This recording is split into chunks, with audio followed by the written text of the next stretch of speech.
If you think ordinary's cool, ain't no problem. It's some really wonderful ordinary people. But if you are sitting in this room and you have extraordinary aspirations, then you're gonna have to do extra. You put extra on top of ordinary and you come up with extraordinary. It's no other way. But here's the fact. All of you have extraordinary capabilities. All of you. You have to decide if you are willing to do the things to put you in that category. Rich people don't sleep 8 hours a day. That's a third of your life. He who loves to sleep and the folding of hands, poverty will set upon you like a thief in the night. What do you do when you tried and failed and you want to quit and you want to give up? Because trying again means hurting again, means risking again, means believing again, means hoping again. Sometimes you can be blessed and be unhappy because even though things are going right, they're not going according to what you had believed and expected, and you know that something is missing out of your life. What do you do when something is missing out of your life and the things that replaced it do not compensate for what you lost? I've always been told how average I can be. Always been criticized about being average. But I want to tell you something. I stand here before you, not listening to those words, but telling myself every single day to shoot for the stars, to be the best that I can be. Good enough isn't good enough if it can be better, and better isn't good enough if it can be best. Turn your wounds into wisdom. You will be wounded many times in your life. You'll make mistakes. Some people will call them failures. But I have learned that failure is really God's way of saying, excuse me, you're moving in the wrong direction. Other than death, all failure is psychological. Other than death, all failure is psychological. Think about that.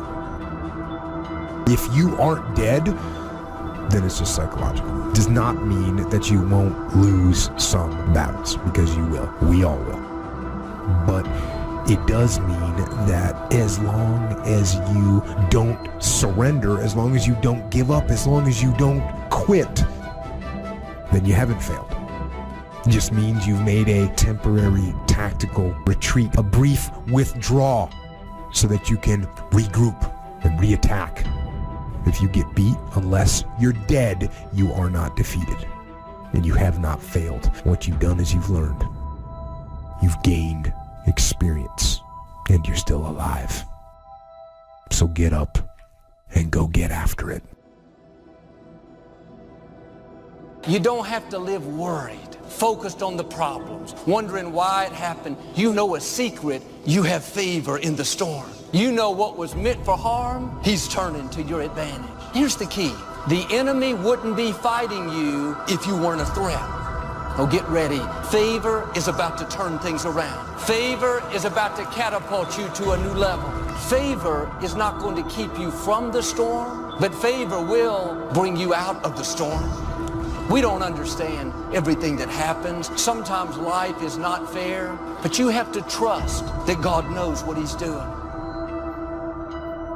We all live in this bubble. What you gotta do to get the life that God wants you to have, you gotta put more air in your bubble.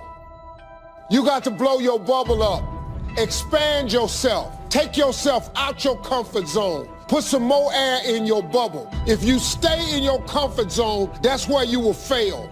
You will fail in your comfort zone. Success is not a comfortable procedure. It is a very uncomfortable thing to attempt. So you got to get comfortable being uncomfortable if you ever want to be successful. This thing called life. You just don't know what the next moment will bring. But here's what I do know, and I want you to know. You have comeback power. When something happens to you, Don't buy into what has happened to you. Buy into, I'm getting up out of here. I'm going to change this situation. This does not work for me. And I don't have the luxury of being depressed and angry. I need to clear my head.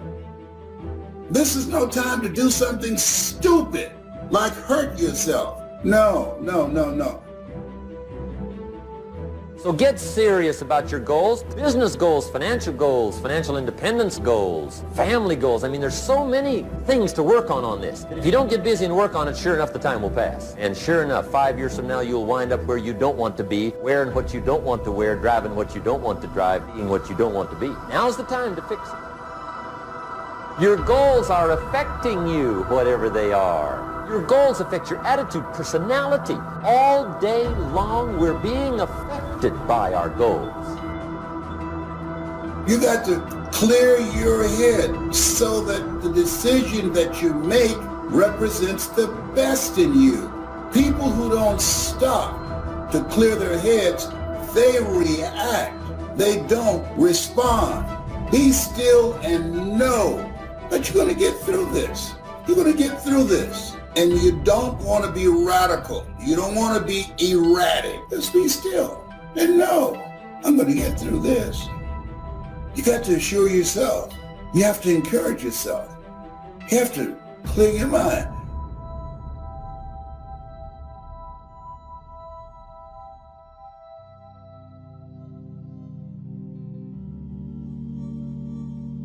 I tried that and it didn't work, and I tried that and it didn't work, and I tried that and it didn't work, and I tried that and it didn't work. Because you think that trying something for a little while ought to bring you a big return. But life does not work like Apple. Life does not click and it appears. Some stuff takes time. Greatness takes time. It takes time. You got to be prepared to get 1,000 no's to get one yes. The thing you need to win is resilience. You can't just keep trying different stuff, because you can never say something didn't work when you didn't half try. Be resilient. Stick it out. Winter, spring, summer, fall. Resilient. Life is going smoothly, then the bottom falls out.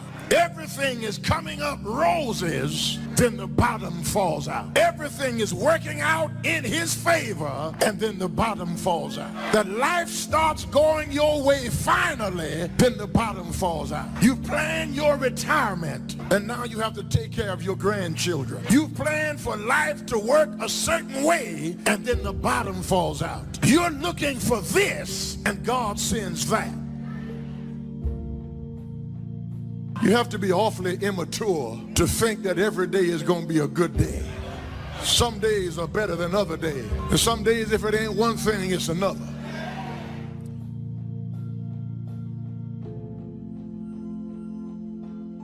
What would you do if you knew you could fail but understood that that failure could be a real blessing in your life?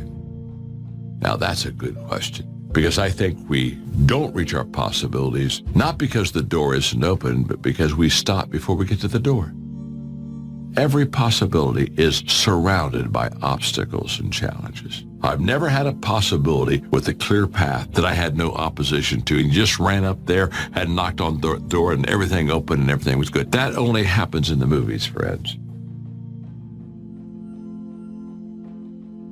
Resilience. Resilience, the ability to return to the original form after being bent or being compressed. That's the dictionary's definition of resilience. The ability to readily recover from illness or depression. Resilience, being able to withstand setbacks, financial crisis, loss of loved ones, loss of enterprise, and loss of health. How would you ever handle it if you lost everything you had today? What would it take for you to pull yourself up and start all over again? How resilient are you? Could you learn from all your disappointments and start all over again? What would it take? It would take a lot of positive self-talk to muster up the energy to begin again. It would take a lot of concentration to block out the noise and the clutter and the negative voices of others around you. It would also take what? A lot of self-reliance. Your future success has everything to do with you. What's happened has happened. You would need to get on with your life and begin again. It would take a lot of faith and trust in God to move ahead. It would take a lot of self-appreciation, knowing that you have the skills and the talent and the strength to do it one more time. Resilience, the ability to bounce back from adversity, no matter how large or how small. Possibilities are always surrounded by challenges. You got to get through the challenges to get to the possibilities. But it's worth it. It's kind of like a Tootsie Roll. You got to get through the hard stuff so you can get to the good soft stuff. That's the way it is with life. That's the way it is with possibilities.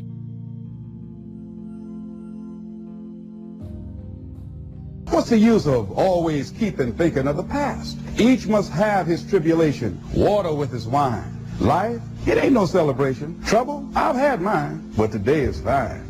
It's today that I'm living, not a month ago, having, losing, taking, giving, as time wills it so. Yesterday, a cloud of sorrow fell across the way. It may rain again tomorrow. It may rain, but say, ain't it fine today?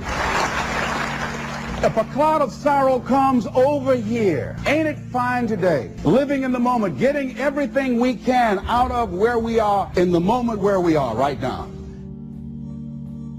The other thing is willingness to let people and things go. You want to live a life of fulfillment. You've got to be willing to let certain people go in your life. When they're no longer good for you, just let them go. Just to hold on tenaciously really doesn't make really good sense, all right? Just many times we do it because we don't realize that we might desire it, but we don't need it. Face the truth about life and deal with it. Whatever happens to you, use everything for your upliftment, learning, and growth. Everything that happens, use it for your upliftment. What can I get from this? How did I end up here? What's the blessing in this for me? Ask yourself that, whatever it is, and don't let it go until you get your blessing out of it, because there's a blessing there. There's something for you in everything that happens to you for you to learn from that experience. Look at it, examine it, analyze it until it reveals itself to you, and then get what you need from that and move on. It takes time to make changes in habit and discipline. Here's the ultimate challenge. You've got to have patience with yourself. It takes time to correct old errors in judgment. I'm telling you, it took me some time. I used to blame the government and blame taxes and blame the company. It took time to give that up and only blame myself. So have patience with yourself, number one. Number two is to keep doing it. Be persistent. As long as you are patient and persistent, it's hard to elude success. As long as you maintain patience and persistence, there's only one person, just one person, that will draw the line between success and failure. And that person is you. So be patient, be persistent. You need both patience and persistence together. And here's why. Lack of patience is probably the worst enemy of ambition. Impatience wants to give up. Impatience calls discouragement failure. But your ambition won't let you give up so easily, not if you're persistent. What others may call failure, ambition calls a learning opportunity. Ambition knows that the longer the achievement is in coming, the more valued it is.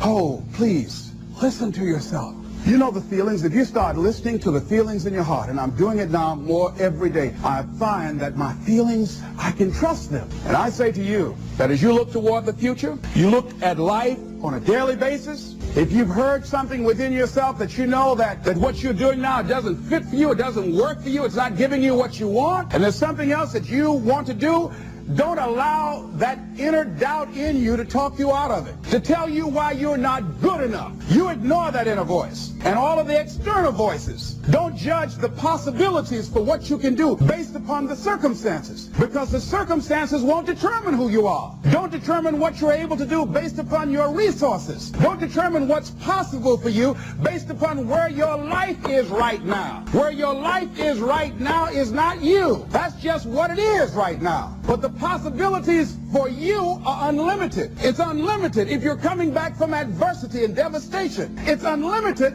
of what you can do. That's the capacity of human beings. It doesn't matter how many mistakes you've made. Doesn't matter how many flops you've had. Doesn't matter how much money you've lost. What you learn from life. Not losses, but investments of what's possible for you. And I say to you that once you start listening to yourself and as you begin to act on your dream, you will start seeing things opening up for you. You'll start attracting people. You start brainstorming. Ideas will come out of nowhere as you focus on it. The key to it is to begin to focus, because as you focus on that which you want to do, that which we focus on, that which we give our energy to, it will begin to multiply. It will begin to expand. It will begin to develop your consciousness. And out of that comes your greatness. Out of that comes a commitment. Out of that comes a passion for life. Out of that comes a special power that you have in you. See, the powers that we have will never reveal themselves if we don't challenge them. Put yourself in a position where you can't retreat, where it's do or die, sink or swim. Here's what you'll find out. You'll develop incredible swimming skills. You'll find yourself stroking unlike you've ever seen before. Through the inspiration of desperation, you'll become more creative than ever before. All you can do is all you can do. And all you can do is enough. Make sure you do all you can do.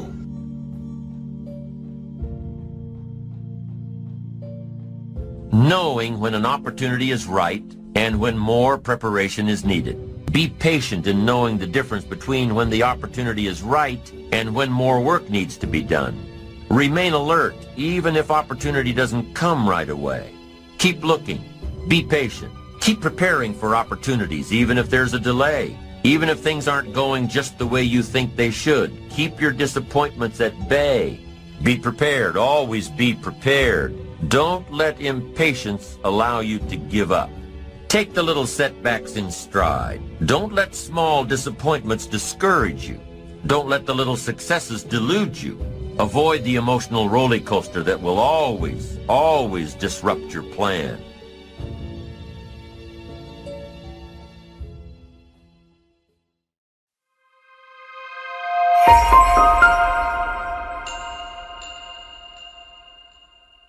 When was the last time you embraced and accepted your true feelings? When was the last time you stared at your reflection in the mirror and thanked yourself for making it this far? We've all been through tough times in our lives where we've made bad decisions, and sometimes things have happened completely out of our control, but we still blame ourselves. Loving yourself might be one of the hardest things to do, because we tend to want to be perfect. We often worry about what other people think about us. We often feel not enough with our appearance, weight, skin conditions, and so many things that look like flaws. But imperfections make us different and special, don't they? You need to love yourself as much as you love others. You are someone who brings you to this stage of life. Someone you should treat with kindness and compassion. You need to stop blaming yourself because something didn't happen as planned. Stop looking at the mirror and blaming yourself because you feel not good enough. And please stop comparing yourself to someone you see through social media. The only person who has the right to be compared to who you are today is who you were in the past. When we have become better versions than who we were in the past, that's enough. Don't be too hard on yourself, because the world has been hard enough while teaching us to survive. There will always be criticism and negative comments that could bring you down, and whatever you do, something always looks wrong for some people. But darling, you were not born to be perfect, and it's not your job to fulfill everyone's expectation. You are born to be you, and there is only you in this world. No matter what people say about you, it doesn't define you and won't determine your destiny. To love yourself is to develop a sense of self-awareness and self-acceptance of who you are and what you feel and for what you're passionate about. It gives you the courage to accept yourself with all weaknesses. When you focus on yourself with love and compassion and ignore what other people think about you, you actually eliminate a lot of negativities from your surroundings, which ultimately take you out of depression. Now, your main focus is to put yourself above all blame and negativity. You're working on your development and growth, and you're near to your success.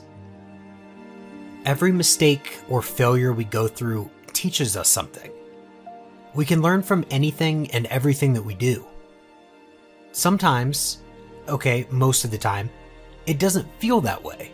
But if you really delve deep into the situation, you'll get an answer to a question you never even knew you needed to ask. So instead of blaming yourself for this mistake, start really thinking about what you learned from it and how you can take it forward in your life. Once you start looking at it from this angle, then you can focus on taking that lesson with you and growing from it. You will carry on making mistakes, but you'll carry on learning. Just as long as you remember to look at it from a more positive point of view, then you can move on quicker. I like to think it didn't happen to you. It happened for you. Just that small change of perception turns it around, so always keep it in mind. We all make mistakes. Remember this. There is not one human on this planet that has never made a mistake. Everyone has had something happen to them that they feel they could have prevented. Even the people that your mistake may have affected have also been through something similar. It is unfair to get yourself down about something that is just a normal part of life. I wouldn't be writing this if I thought I was the only one making mistakes. We all do it, and that's okay. We are not robots. Sometimes we say things we don't mean or do things without thinking. Does that make us bad people? No, we are good people. And even the best people make bad choices sometimes. That's life. The sooner you accept that failure is what makes us human, those little mistakes will no longer absorb all of your energy and mental space. You need to move on. If you want to continue with your life and just focus on building a future to be proud of, you can't have these issues holding you back. You want to move on, don't you? You don't want to carry on feeling this guilt or shame. You need to do everything in your power to put this behind you and to reach your true you with nothing holding you back. Think of a person that is totally at peace with themselves. They have finally got to the top of their game. They're living a fulfilled life and are confident and so comfortable in their skin. Do you think they ever made mistakes before? Of course they did. But do you think they gripped that mistake and took it forward with them? No. They let it go and used it to better themselves and move on. Lastly, it's love that reveals your true strengths before you in the world. So love yourself first. Loving yourself tells you how magnificent you are. It makes you realize that you're the only one who can support you the most in your time of need. You're the one who is the best well-wisher of yourself than anyone. You're the only one who is the best healer of yourself than any other healers. So let yourself wallow for a little. Feel your emotions for a while. But at the end of the day, shake it off and keep moving. Use the strength you know you have deep down to push yourself into an amazing future.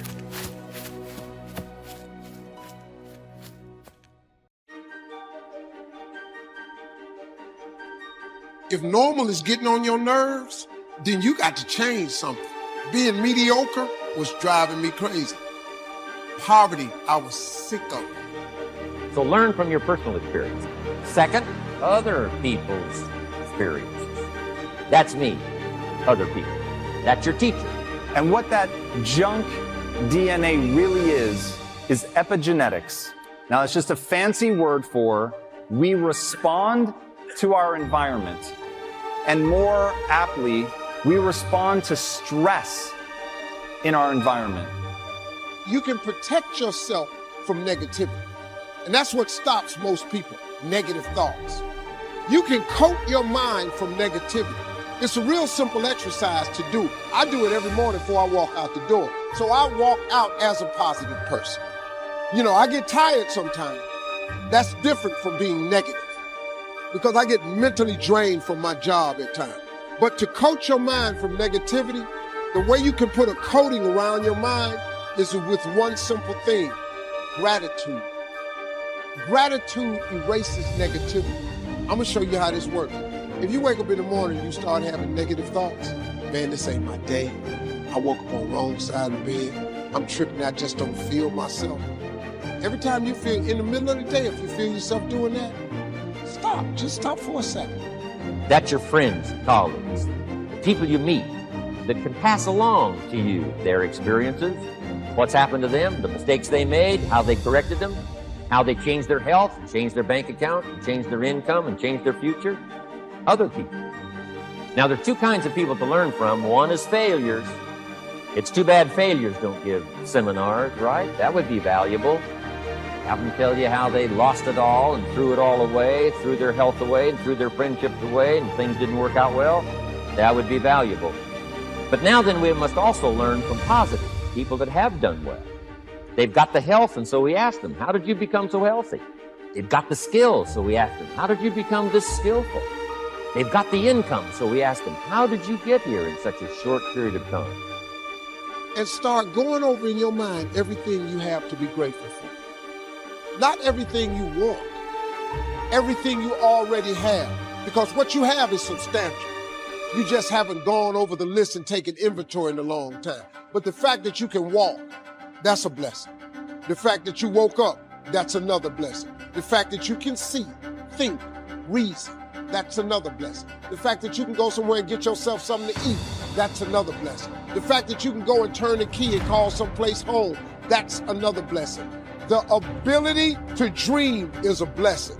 The fact that you have an opportunity to get it right is another blessing. The fact that you're beautiful, that's another blessing. The fact that you have any measure of health, that's another blessing. And I'm just talking to you, I don't even know you.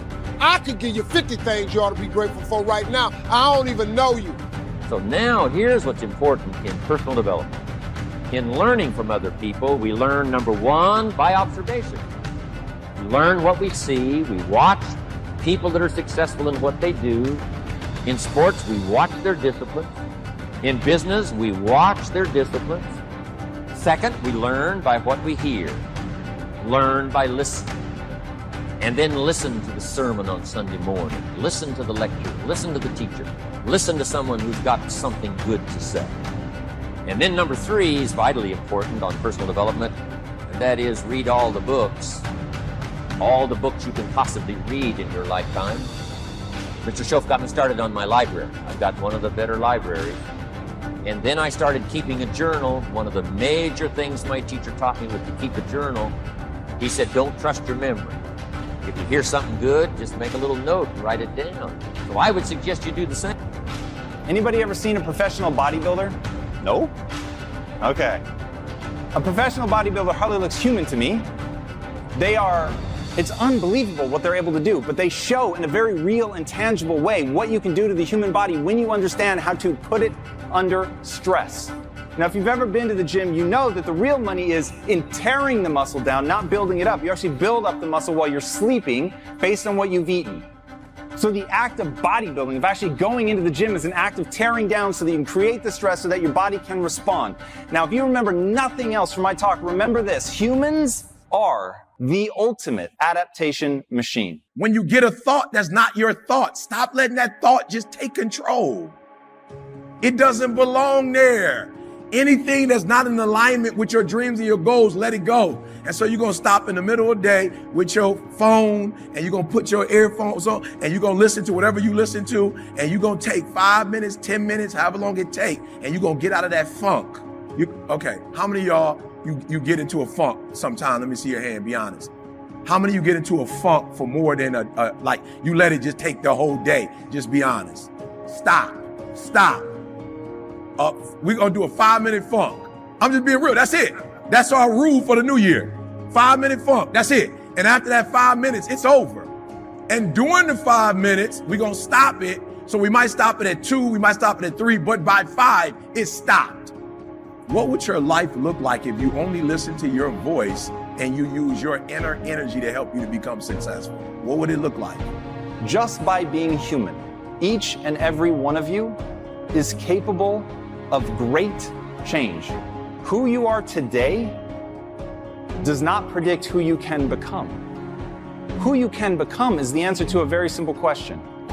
What do you want? And what price are you willing to pay to get there?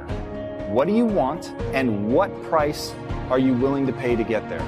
Kobe Bryant, one of the greatest athletes of our time, would show up on game day, and if he saw anybody else at the gym as early as him, even though he was always the first on the court, he would end up practicing longer than that person. And I had the honor of interviewing one of those people one time, and he said, I went up and asked Kobe, we have a game in an hour. Like, what are you doing out here practicing so long? And Kobe said, I needed you to know that I was willing to outwork you. Now, let me ask you this. How many of you have listened to other people's voice? You listen to it, let me see your hand. You literally listen to other people's voice. Hands down. How's that worked out? I'm just being real, here's what's crazy. It don't even work and you still doing it. Like, it doesn't even work, like it don't even help you, but you still doing it. You know why? Because you're more concerned about how they feel about you than how you love yourself. And you got a love problem, you need to fix it. You don't love yourself, and you need to fix that. Why? Because you're concerned about what they think. They're not even you. And so we're gonna fix our thinking, we're going to channel our energy, and this is gonna be the best year of our life. Does that make sense? All right, today is all about you. This is all about you. All right, I'm gonna watch some tape later, and I'm gonna get some of this stuff for myself. So I love when CJ come up and Josh come up, because I get to learn. And we got a powerful second day for you. I love y'all so much that I think it was 2018. I heard, okay, so do me a favor. Stop being deep and take everything you learn and use it. And in that game, they ended up winning. And that lesson stuck with that guy forever. When you're willing to put in the work, when you're willing to take control of your environment and put yourself through the stressors required for adaptation, you literally can become anything. And my life is proof of that. So I stand here as one of the founders of a company called Quest Nutrition that we took from not existing to being valued over $1 billion 5 years later. Thank you. That was the guy whose mother, not too long before that, just quietly assumed he was going to fail at college. But what I began to understand is that I could harness that ability to adapt.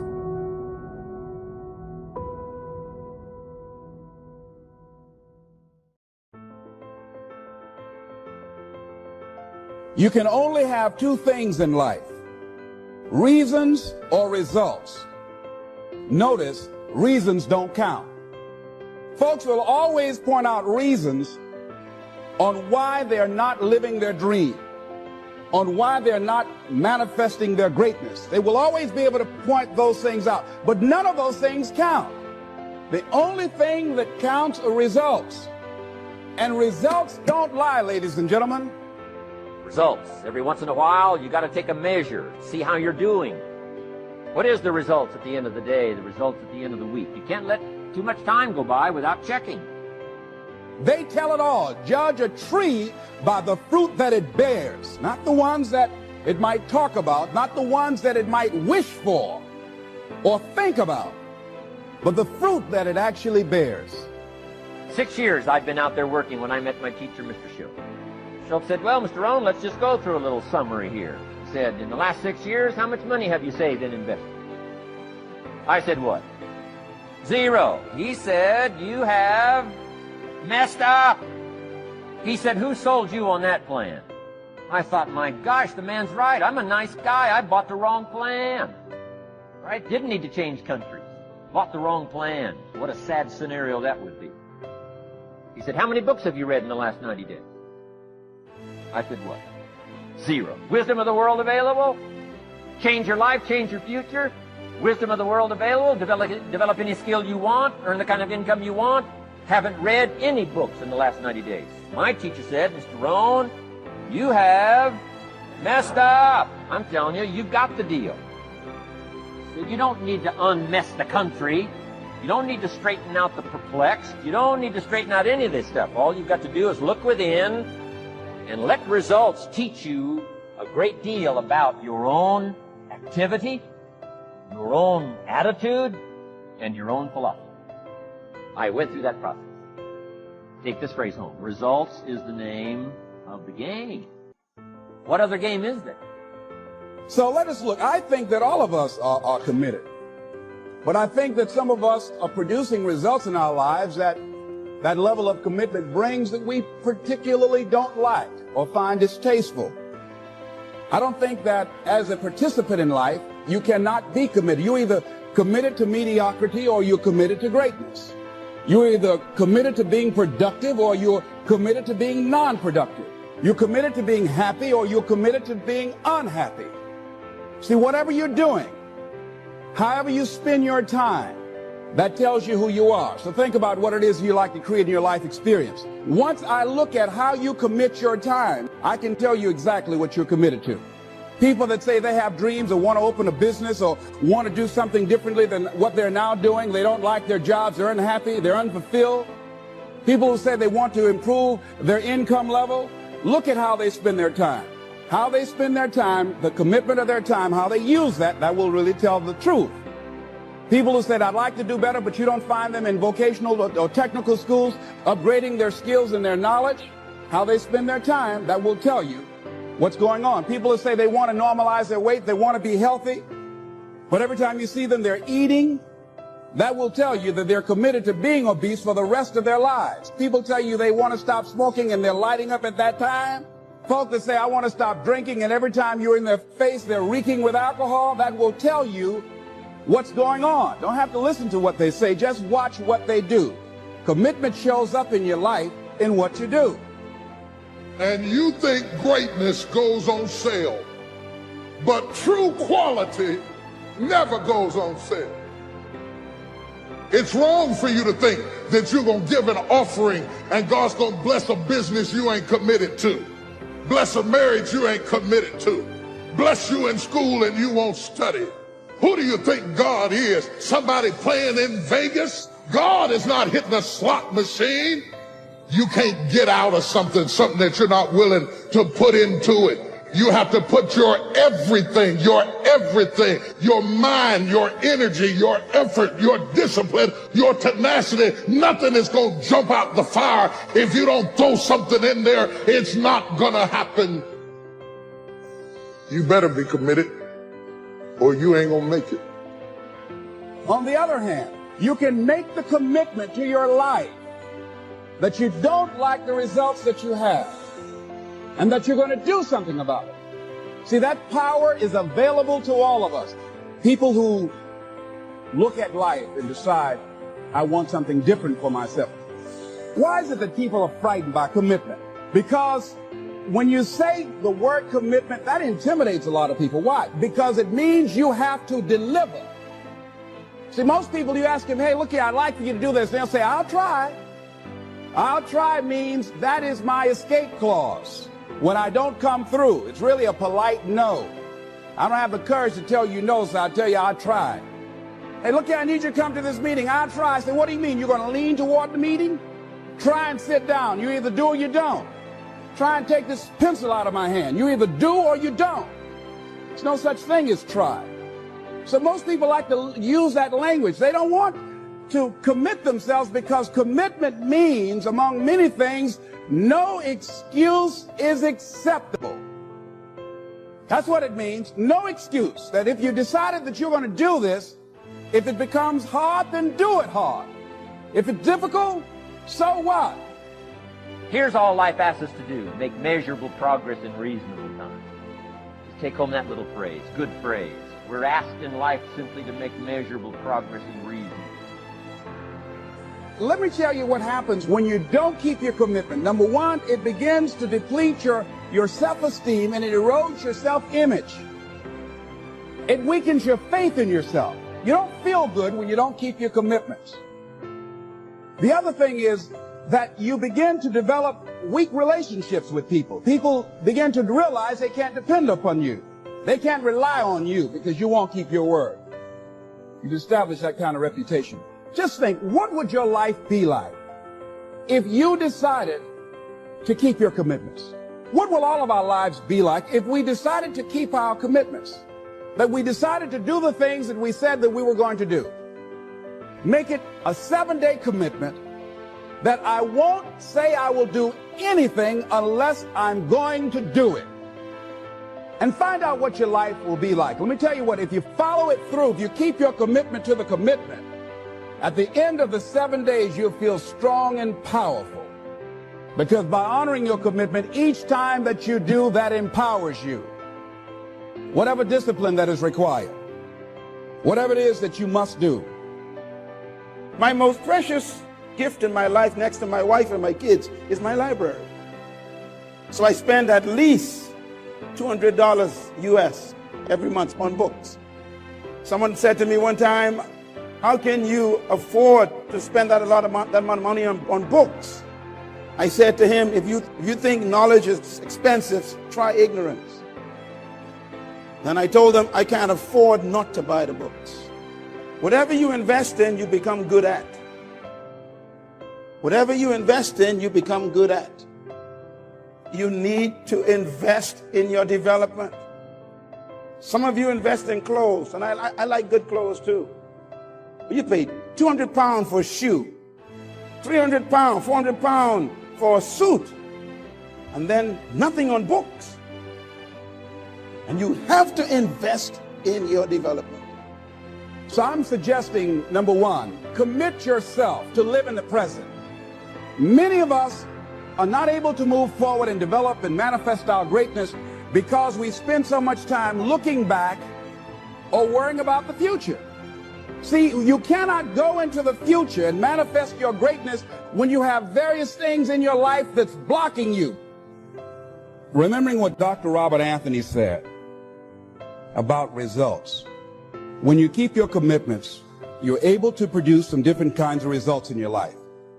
So how can we keep our commitments? And do we keep all commitments? No, we don't. You will not be at 100%. However, you will have a greater percentage rate of maintaining your commitments to yourself, whatever those things might be. If it's going into business, if it's changing a habit that you know that works against you, if it's overcoming self-destructive behavior, if it's retraining your thinking, if it's reinventing yourself, if it's trying to begin to design your relationship differently, all of us have the possibility, by focusing and really harnessing our attention and concentrating on it, we really have available to us the power to honor our commitments in those particular areas. So number one, make it priority. See, no one would go get on an airplane if you thought your chances of getting there to your destination were as good as your luggage. Am I correct? See, and I say the reason that you will reach your destination more times than your luggage will is because the airline, and I'm glad that they do, has made it a priority to move the human beings from one point to the other safely. So I'm not really upset when my luggage doesn't show up. I'm glad they delivered me. So if you want to honor your commitment, whatever you decide that you're going to do, make sure you make it important. Make sure it is priority. Keep it before you. The other thing is, whatever that you want to do, whatever you want to begin to create and beginning to manifest your greatness and strengthening your level of commitment, and it's really exercising your will, find something that you want to do on your goal, one action step, but make sure it stretches you, that it challenges you, but it's doable, that you can do it. This year I decided that I was going to exercise. So I started out doing just 10 setups and 10 push-ups. I know I can do that and not get upset about it. I can do that without thinking. So I started out small. Now I'm up to 50. But if I try to do 50 starting out, I wouldn't still be doing it. That strengthens your will. So my commitment now is strengthened and fortified by the activity of actually doing it. So now I can expand and build from there. When I decided to begin to manage my money differently, and I started saving 5% of my money, then I increased it to 10%, then to 15%. So now I have disciplined myself to live off 75% of my income. I took discipline to do that, but I started watching how I was spending my money. I started keeping a law and following myself. So you want to begin to find something that is manageable, that you know that you can do.